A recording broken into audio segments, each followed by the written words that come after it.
Salut! Aujourd'hui, on va s'intéresser aux différents types qui existent au niveau de vos champs dans Elasticsearch. Il n'y en a pas beaucoup. Ici, il s'agit de tout ce qui est string, numérique, booléen et j'en passe. Dans cette vidéo-ci, je vais me concentrer exclusivement sur les types string. Et la vidéo suivante portera sur le reste. Alors, premièrement, on a vu qu'Elasticsearch était orienté document.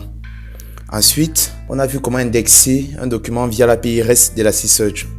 Et enfin, on a pu approfondir le processus d'indexation sur Elasticsearch en examinant les champs des documents et leur contenu. Par exemple, si je refais la requête de recherche qu'on avait fait dans une vidéo précédente, on avait ce type de réponse. Et ici, on avait nos champs. Vous avez le champ host qui a la valeur ly, title, ils ont tous des chaînes de caractères. Vous pouvez aussi avoir des dates ou bien des booléens, ainsi de suite. Alors, ce qu'il faut savoir, c'est que sur Elasticsearch, il existe trois types de champs. On a les champs qui sont dits principaux, c'est là-dedans qu'on va retrouver tous les types de base. Je les vois comme des primitifs dans les langages comme Java ou C#. Si vous voulez, c'est là-dedans que vous aurez tout ce qui est chaîne de caractères, numérique, pour tout ce qui est nombre entier ou bien décimaux, booléen, pour tout ce qui est valeur de true ou false. Ensuite, on a les tableaux ou bien les champs multiples. Là-dedans, ce sont juste des dérivés des types primitifs. Si vous voulez, par exemple, lorsque vous avez un tableau, à l'intérieur, vous allez retrouver les valeurs de base dont je viens de vous parler. Par exemple, sur ce champ-ci, vous retrouvez le tableau. Vous voyez qu'à l'intérieur, on a une liste de noms. Lee, Martin, Greg, Mike. Donc, c'est un tableau de chaînes de caractères. La troisième catégorie de champs, ce sont les champs prédéfinis. Ça aussi, vous pouvez voir ça comme des métadonnées. En gros, ce sont des informations qui vont décrire votre donnée et qui ne feront pas partie du contenu. Par exemple, sur Elasticsearch, lorsque vous faites une recherche, vous allez dans la propriété hit et ensuite, le résultat se trouve dans l'attribut source. Tout ce que vous avez en dehors, ce sont les métadonnées. Les champs prédéfinis ou bien métadonnées, comme je disais, sont caractérisés par un underscore devant. Par exemple, ici, lorsque vous voyez index, ici va vous donner l'index auquel appartient cet enregistrement. Type va donner son type. L'ID, c'est l'ID du document. Ici, vous avez par exemple le score. On verra un peu plus en détail dans une autre vidéo. Ensuite, vous avez ici routing, ainsi de suite. Vous avez même la possibilité de rajouter vos propres métadonnées. Par exemple, souvent, ce qu'on fait, c'est que on rajoute un champ de type timestamp. Bien en français, c'est l'euro datage. Par exemple, ça vous permettrait de stocker la date à laquelle un document a été indexé. Vous voyez que vous n'avez pas besoin d'envoyer cette donnée-là dans votre requête. Et Elasticsearch le fait par défaut. On peut faire pas mal de choses comme ceci. Si vous vous souvenez, lorsqu'on a mis en place nos premiers documents, on s'est rendu compte qu'à chaque fois qu'on insérait ce genre de document-ci, Elasticsearch derrière lui mettait en place un mapping. Que vous l'ayez fait volontairement ou pas. C'est-à-dire que si vous n'avez pas mis en place de mapping, il en crée un par défaut. Pour se remettre dans le bain, on va essayer de récupérer le mapping qui a été mis en place par défaut ici. On fait get. Alors, on a ce mapping ici. C'est celui qui se trouve dans notre fichier mapping.json. Je vous ai fait comprendre que dans un environnement de production, on s'arrange en général à avoir un schéma fixe. Et on ne le laisse pas être généré à la volée par Elasticsearch. Alors aujourd'hui, on pourrait par exemple définir un mapping sur un nouveau champ. Par exemple, le champ owner qui se trouve ici. Il vous suffit d'exécuter cette requête-ci. On fait play. La requête s'est bien exécutée. Là, tout de suite, on pourrait se dire qu'on vient d'écraser le mapping qui existait auparavant. Mais il n'en est rien. Ce qu'il faut savoir sur Elasticsearch, c'est que lorsque vous définissez un mapping sur un nouveau champ, au lieu d'écraser celui qui était déjà mis en place, il va les fusionner. C'est ce qu'on appelle l'extension de mapping. Ça signifie que par exemple ici, si on refait une requête pour récupérer le mapping qui est mis en place, qu'on va tout en bas, on retrouve notre champ owner ici. Vous voyez que ce qu'il a fait, c'est juste rajouter notre champ dans le mapping existant. Il n'a pas touché l'ancien. Une autre particularité sur Elasticsearch, et ça c'est très important, c'est que vous n'avez pas la possibilité de modifier le mapping d'un champ existant. Il va vous dire que c'est pas possible. Le seul moyen de le faire, c'est supprimer les données et les réindexer de nouveau. Il y a une raison toute simple à cela. C'est lié au fait que Elasticsearch part du principe que si vous avez défini par exemple un champ de type numérique et que vous avez inséré des documents avec des valeurs numériques, si vous donnez la possibilité de changer le mapping à la volée, les documents qui auraient été insérés auparavant ne seraient plus cohérents. C'est pour ça qu'il interdit. Par exemple ici, si je reprends le mapping de tout à l'heure sur le champ owner et que je mets à la place du type keyword texte, que je fais entrer, vous voyez, il vous pète à la gueule. Il vous fait comprendre qu'il y a déjà un mapping qui existe sur ce champ-là et que vous n'avez pas la possibilité de le modifier. C'est pareil pour toutes les options qu'on peut configurer dans le mapping. En gros, même la façon avec laquelle le champ est indexé, vous ne pourrez pas la modifier. Si vous voulez le faire, il vous faudra réindexer toutes les données. C'est pour ça qu'en général, dès le départ, lorsqu'on met en place un mapping sur Elasticsearch, on réfléchit très bien avant de s'y prendre, de façon à pouvoir avoir un mapping dès le départ qui est assez stable et qui ne subit pas beaucoup de modifications. Comme je vous disais au début de la vidéo, aujourd'hui je vais me concentrer exclusivement sur les chaînes de caractères. Alors tout à l'heure je vous ai fait comprendre que les chaînes de caractères sur Elasticsearch sont les types de base. C'est ceux qui sont les plus répandus. Par exemple, vous voyez, rien que sur cette donnée-ci, on n'a que ça. Il faut aussi savoir que c'est le type qui offre le plus de fonctionnalités au niveau de la configuration de votre mapping. C'est là-dedans que vous pourrez configurer la façon avec laquelle vos données seront indexées et analysées. On verra ça dans la suite.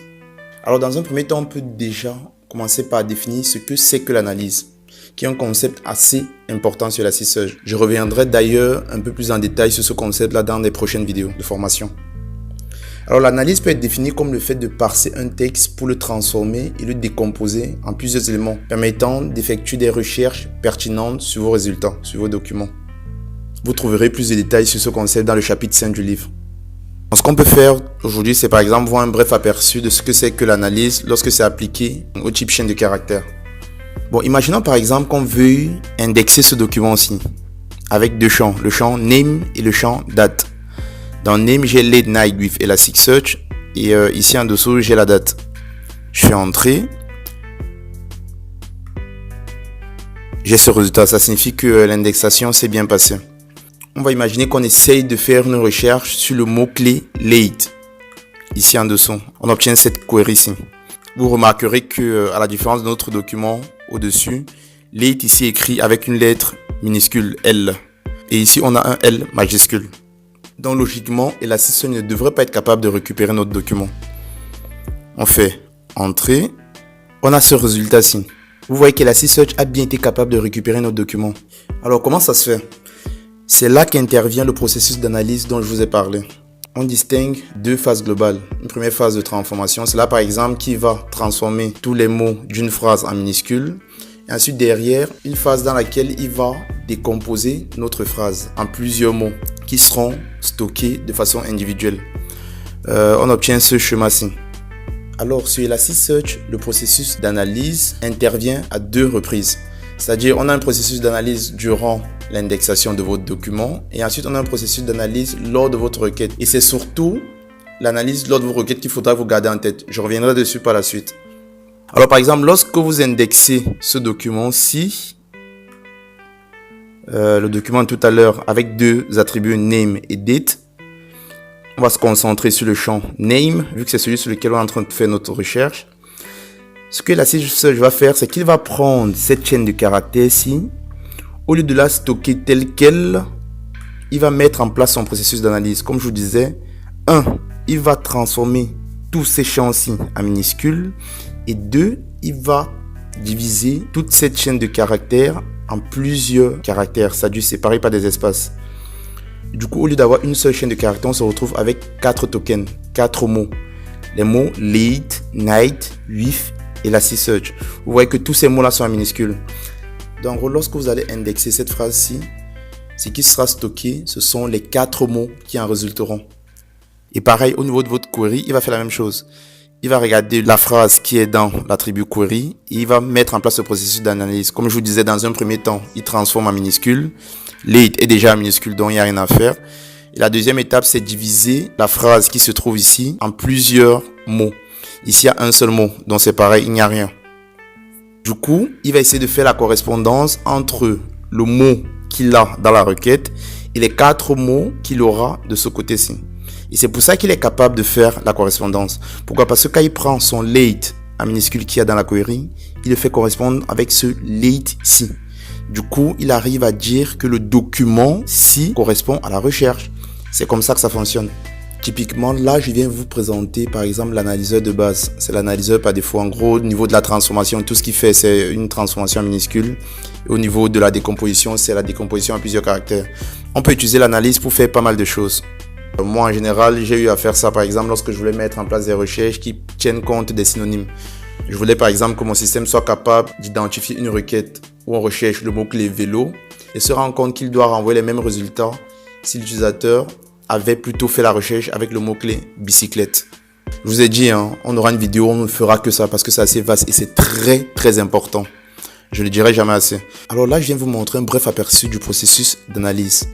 Il faut garder en tête que c'est un processus qui est mis en place par défaut. Ça signifie que vous n'avez rien à faire pour l'activer.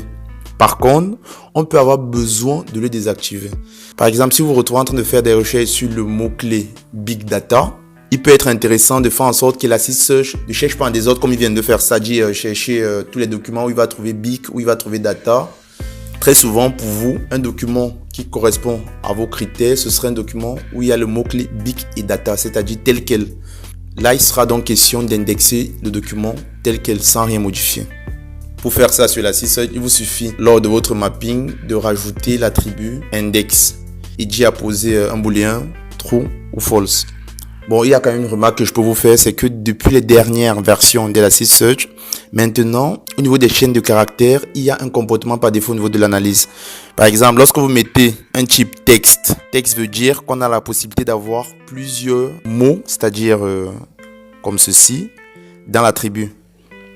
Si vous avez mis keyword ici, ça signifie que c'est un mot-clé. Donc, en gros, il vous faut un seul mot dans l'attribut.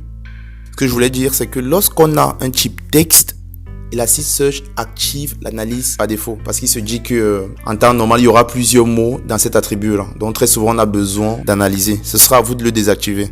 De même, si vous mettez plutôt le type keyword ici, vous aurez l'analyse qui sera désactivée. Il part du principe que le document doit être indexé tel quel. Si une recherche doit être faite, la recherche doit mentionner exactement ce mot-clé-là.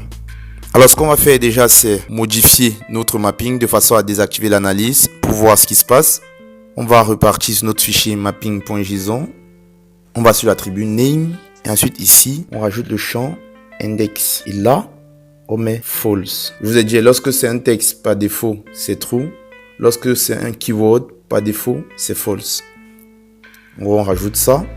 Et pour qu'il prenne notre configuration en compte, vu que c'est un champ qui existe déjà dans le mapping, comme je vous disais en début de vidéo, il faut supprimer toutes les données et les réindexer. Et c'est assez facile avec le script que je vous ai donné. Tout ce qu'il vous suffit de faire, c'est réexécuter mon script populate.sh. Il va supprimer les données et il va les réindexer. Tout ce qu'il nous fallait. C'est OK. On arrête. Dans un premier temps, on va réinjecter la donnée de tout à l'heure. Cette donnée ici. On vient d'insérer. On récupère le mapping pour être sûr que notre modification a bien été prise en compte. On va sur le champ name. On a notre index qui a été positionné à false ici. Donc le champ name dorénavant ne sera plus analysé lors de l'indexation. Et maintenant on va refaire la recherche avec le mot-clé late. On fait play. Bim. Vous voyez que là, on ne le retrouve plus. Et c'est ce que je vous disais tout à l'heure. Maintenant qu'on a désactivé le processus d'analyse, ce que Elasticsearch a fait, c'est que lorsqu'il a vu la phrase late night with Elasticsearch, non seulement il n'a pas transformé tout ça en chaîne de caractères, mais il ne l'a pas divisé en plusieurs mots. Ça signifie que le document a été stocké tel quel sur ce champ-ci, ici. Donc, en gros, dans Elasticsearch, il a toute cette chaîne de caractères. Donc, du coup, il ne voit pas la correspondance entre ça et ça. C'est pour ça qu'il faut bien faire attention lorsque vous faites votre recherche. Et c'est pareil, très souvent, vous allez vous tromper si derrière votre donnée a été indexée via le processus d'analyse et vous avez mis une requête qui n'était pas analysée. Donc, du coup, il faut faire gaffe à ça. Mais bon, je peux d'ores et déjà vous dire que la plupart des queries sur Elasticsearch sont analysées. Ce sera à vous de désactiver ce comportement-là ou pas. La vidéo n'était pas longue. Dans la prochaine, je vais me concentrer sur les types restants. Et là-dedans, on verra tout ce qui est booléen, numérique, champ multiple et tableau. Ce sera une vidéo assez courte. Merci, à bientôt.